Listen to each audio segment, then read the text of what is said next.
Welcome back to the Anti-Meta Club. We've got Watkins Glen Group 3, which means that the M6 is once again king. Now, there are 3 or 4 cars that can put up a battle. However, I've got one more option for you.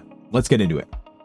This week's anti-meta car is a first-timer, the 2020 Mercedes-AMG.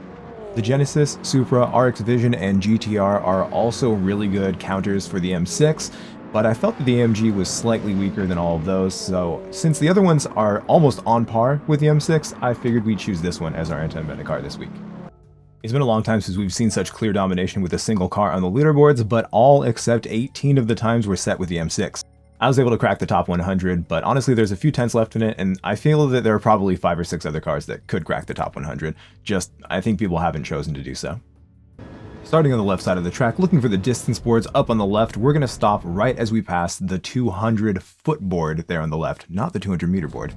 I like to turn in right before I get to the last Gran Turismo sign on the left, and I like to avoid the high part of the curb because I can get fully on the throttle way earlier than I can if I do go over it, because it does tend to unsettle the car just a little bit. You can track out just barely being on that curbing, but make sure you stay on the colored part or you will get a penalty. Going up on these curbs might feel a little rough and it might feel like it's slowing your car down, but because you're taking a shorter route, it is actually a little bit faster to maximize it and actually go up on the curbs. It's important to note on the straight that you do not need to shift into 6th gear at all. Looking for the couple marshals in their shack on the left, we're going to turn in right about there using about 50% brake just to get weight over the front tires so we can control it over the curb. We're going to come off the brakes almost all the way, but not quite, just so we can switch directions, then add a little bit more brake to slow down for the second part of the curbing. After your car's settled on the other side of this curb, we're going to get on the throttle enough that we can keep the momentum up, but not too much that we're going to make ourselves understeer. You only need to keep 2 tires on this exit curbing here in order to keep it clean, and of course stay on the inside of the white line over the exit. Lift off the throttle first, but then add just a tiny bit of brakes if needed, and we're going to try to apex after that access road, but before this marshal shack here on the right. Get on the throttle fully and be mindful that you're not steering so much that you'll understeer, but continue steering because once again, you can go all the way up on the colored part of the curbing as long as you're within the white lines on the exit. Your next braking point is this tiny drain in between the 200 and 100 foot markers. Brake heavily, but immediately start trail braking and turning in at the 100 foot board. As you get closer to the apex, you can come further off the brakes and then dip it to 2nd really quickly, back up to 3rd, and then gently on the throttle, and you shouldn't have any understeer. You might even have a little bit of oversteer, but continue turning away from the exit so you don't go all the way up onto the bumpy part of the curbing. Right before you get to the 100 foot board on the left, we're going to downshift to 3rd and brake heavily at the same time. The goal is to downshift to 2nd as fast as we possibly can, because what that'll do is slow the car down without us having to use the brakes. That'll free up more front tire grip so we can hit the apex right when we want to, back up to 3rd, and then of course gently back on the throttle, making sure you don't steer too much or too little, because you don't want over or understeer going up here, and it's really easy to do either. Since this is such a steep uphill section, any mistake you make on that corner exit is going to cost you dearly. For our next braking marker, we're going to look, of course, to the footboards on the left, but then we're going to have to look at the center of the track for these tire marks. They're pretty easy to see when we pause it like this, but during the race, especially if there are cars around, it's going to be much harder, so just take note of your position relative to the 100 foot board. It might be worth trying to brake a little bit later and then dipping to 2nd gear and back up to 3rd to get the car rotated even quicker so you can get on the throttle sooner, but this car does still rotate pretty well in 3rd gear. The curbs are necessary on exit but can be slippery, so be careful. Approaching this next left-hander, we're going to wait till we get to the 100 foot board before hitting the brakes. We're going to immediately get down to 2nd gear, start turning in, and you're going to notice that I get on the throttle in 3rd gear before I hit the apex. That's because getting on the throttle in this car can allow the car to oversteer or rotate just a little bit. Of course, you don't want to slide and drift, but getting on the throttle can make it turn in a little bit more so you can get on the throttle a little bit earlier than usual. Looking for the numbered boards on the right. At the 100, we're not going to brake at all. Instead, we're going to turn, then lift off just slightly until we're absolutely certain we can get back on the throttle and then track out super wide, making sure that we only need to keep 2 of the tires on the colored portion of the curbing. Looking for the billboard past the fence, we want to align ourselves with the outside line before we get to it because that is our braking point. Staying in 4th gear, we want to use gentle brake pressure, turn in immediately, and of course try to hit this curbing on the inside. I missed it, but as long as you keep up your speed, you're not going to lose too much time. Of course, if we hit that apex, we'd be able to get on the throttle earlier, which would have saved us a little bit of time, but that wasn't too bad. Like I said, there are a few tenths left in it, but this should help you get there. Alright, here we go, full speed. Like I said in the breakdown, you can use the higher part of the inside curbing, but you don't really need to. I'd say experiment with it, because if you can save even just a little bit of time, it'll be worth messing around with it and testing it to find out. I used to avoid the curbing here because it felt so weird over the force feedback that I was just sure that I was losing time. But every single time that I'd race the Ghost and I'd go over here, I noticed that just tightening up the line that much would make a noticeable difference by the end of the straight, so now I use the curb every time. You've got to be really brave with the bus stop and use as much of the curbing as you possibly can, but of course don't get fully off the brakes or quickly off the brakes in between the right and the left part, because that can make your car either understeer or oversteer wildly, and of course you don't want that. You'll also have to experiment with how early you can get on the throttle, and of course the line you take is going to determine how early you can, but I think you can get on the throttle a lot earlier on that last corner as well as this left-hander here. One of the reasons people use the downshift technique a lot in Gran Turismo is because you can't really damage the engine, and because of that you can abuse it. This isn't really abusing it, but it's kind of on the limit. If you use the downshifting instead of just braking for longer, you're going to have a lot more front grip and you're going to be able to turn in earlier than you would if you were still on the brakes. I also mentioned that it might be worth using second gear there and trying to tighten that up and get on the throttle a little bit earlier, but of course, yeah, lots of experimentation is really important for this in general. This is just how I do it, and so there are probably lots of different ways to do it. I'd say mess around with the lines and the gears that you use to some extent, because that's really how I found a lot of the pace that I found when I was trying to learn how to do this stuff too. I actually experimented with third gear on that final corner too, but it actually slowed me down too much, so I like to stay in fourth, and of course I try not to understeer and miss my apex. But yeah, good luck. If you played sport mode at all since the last update, you've probably experienced some of the glitches that everyone's experiencing. What we're seeing right now is the lobby getting hung up before the race actually starts, so you can actually get into the lobby, do the warm-up, and then when it goes to the actual race, you get stuck in the lobby like this. Now this one didn't stick around for too long, but I wanted to take this opportunity to talk about it. A lot of people will come to my stream and ask me what the secret is for getting in the races, and unfortunately it's completely luck. It's all RNG, and it doesn't seem to have anything to do with the local individual connection. It seems to be an actual game problem. It is a problem with the game. PD have mentioned it in the known issues section at the beginning of the game, but they also said that unfortunately it's going to take a full patch to fix, and there's not been any kind of announcement beyond that, no acknowledgement or anything, so we really don't know how long it's going to take for them to fix this. It's already been a pretty obnoxious time, but this ended up being one of the shorter wait times that we had to go through before we made it to a race. I've seen people wait as long as 8 minutes and still get in. However, I've also seen people wait over an hour and still not get in, or just been glitched out entirely, so wait at your own risk. I've only been waiting for about 7 or 8 minutes before just completely exiting out. And with that said, let's just jump forward to the race. As you're about to see, only 11 people made it into this lobby. It's my guess that this is just some kind of exaggerated version of a glitch that we see from time to time, where it'll be dependent on a single person being completely glitched out. What usually happens is one person will experience a black screen, and when that person finally just leaves, then the rest of the lobby can go. If you've ever been in a lobby where there's no countdown, or you can't go to the warm-up, and then suddenly someone leaves and the timer starts counting down, that's what I'm talking about. So partially because of that, and partially because of how many people like racing from the back, only 5 people have set times. We've got Dog Michael, who is known as Rush, in front of us, and we've got KP Wilcox behind us. Rush is one of the Canadian drivers who made it to the Nations Finals in the Amsterdam Showdown.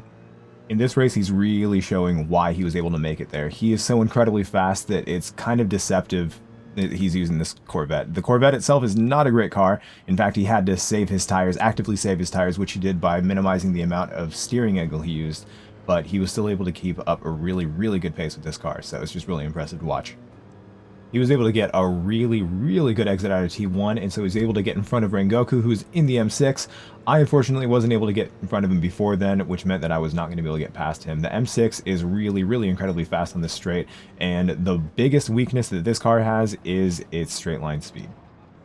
I wasn't quite careful enough on this right-hander, so I wanted to show you guys what to look out for, but Rengoku brakes a lot there, and I usually don't brake at all, at least not yet, so I collided with him. It could have been a lot worse, but luckily it wasn't bad. I also knew that because of that, I was going to need to get in front of him as fast as I possibly can, because that's not really a place you want to slow down, so I assumed that my pace was going to be a lot better, so I got pretty aggressive going into the left-hander. It was pretty risky going around the outside like this, but I was pretty sure he was going to brake a little bit early, and of course he did. I just barely made it in front without him hitting me, so I was very glad to get in front of him then, and I could pursue Rush further.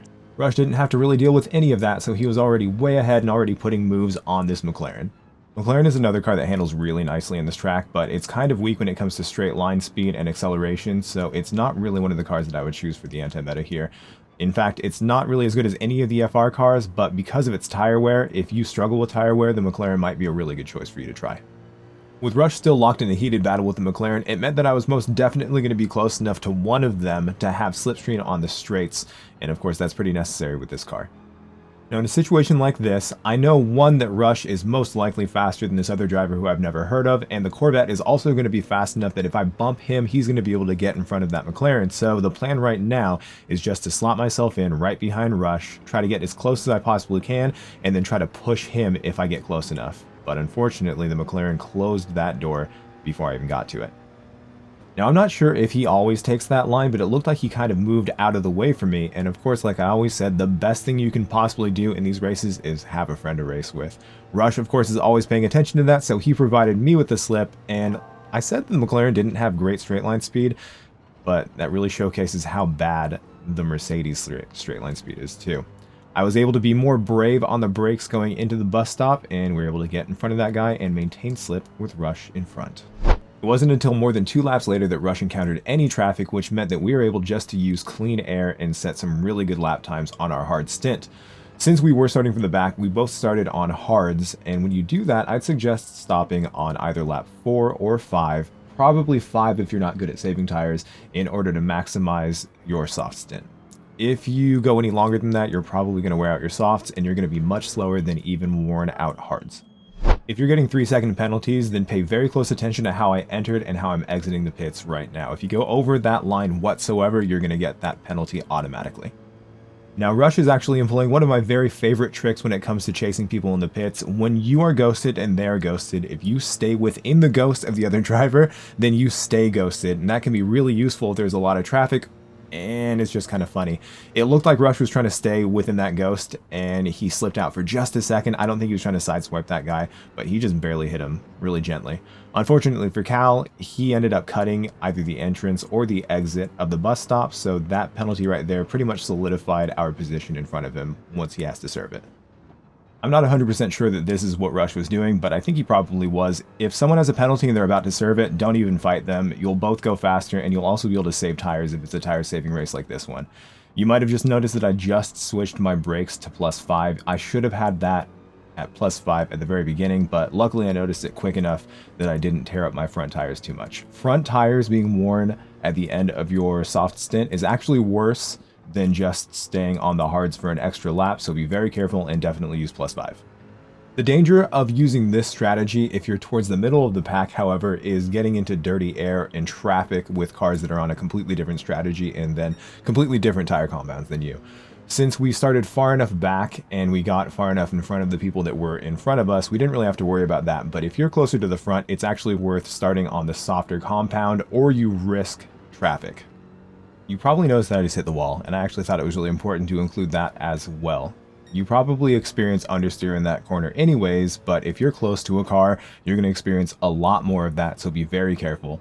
What I do when it comes to the dirty air is I actually just try to enter a little bit slower and have a tighter line and prepare to keep my steering wheel turned a little bit longer than usual on the exit. You just have to be really careful and don't think that you can use the same timing as if you didn't have dirty air. If you just turn in the same amount, get on the throttle the same time, you're probably going to understeer, and since there's a wall right there, you don't want that. I was really hoping Sir William would hold Rush up, but it looks like he made the classic mistake of going a little too fast on the bus stop, so he kind of understeered coming out of it, and Rush was able to go right underneath him for that right-hander. Lucky for me, though, I didn't realize that he had a 3-second penalty from either the entrance or the exit of the pit, so I wasn't even going to fight him, because right after this right-hander is where you serve the penalties. Like I said before, it's usually more efficient just to let someone drive and not try to put on an attack, even if you think you could pass him when it comes to them almost serving a penalty, but it actually looked like he made a bit of a mistake, so I was able to get in front of him before then. If I hadn't, I would have still gone straight past him because he'd have to hit the brakes on that section for 3 full seconds, which is kind of harsh, but happens to everyone. I'm realizing now that I make this video, it's kind of just a showcase of all the mistakes that you shouldn't make. I'm making a lot of mistakes in this, and they're all really silly. I talk all the time about knowing your opponent and paying attention to who you're racing, and I apparently wasn't doing that whatsoever. Rengoku is the same guy who on the first or second lap braked completely unnecessarily coming out of this, and yeah, he did it again. I shouldn't say that it's unnecessary to brake there as much as it's just really overkill to brake as much as he is. He's probably actually causing understeer by braking that much, but I should have known that he was going to do that, so I was really lucky that he didn't get pissed off that I hit him. There's a lot of people, when you bump them there, will get very angry, like a certain driver did on my stream on Monday, but yeah, luckily he just gave me space and we were able to get right past, though Rush was now completely out of reach. Now, I was really hoping that that last driver that was ahead of Rush was going to hold him up, but unfortunately that guy just hadn't pit yet, so he went into the pits and Rush had clean air. I mentioned before that the Corvette is not very good on tires, but Rush is really good at saving tires. And like I said before, using less steering angle than you usually would, just being mindful of that, as well as maybe even taking some corners a little bit slower so you don't have to use as much steering angle, is the way to do that. And Rush is apparently a master at that. I was able to get pretty close to him, and I'm going to show you our battle, but you're going to see that even though I had more tire than him, passing him is a completely different story. I definitely think that if we were left to our own devices, I would be lapping a lot faster than him, but just having a little bit more pace does not necessarily mean you can get in front of the driver in front. Dirty air is one factor, but also it doesn't mean that he's going to just give me a position just because I'm faster. He's going to definitely defend, and I still haven't even gotten to a point where I could put on some kind of move. This is also something to think about if you're racing people who are a little bit faster than you. If you can get in front of them in any way, and I don't mean just being dirty, but if you can get in front of them based on maybe your strategy, even if that ends up making you lose some time because of having worse tires, it might be worth it. Like I said, I'm probably faster on track on this very moment with the state of our cars, with the state of his tires and the state of my tires.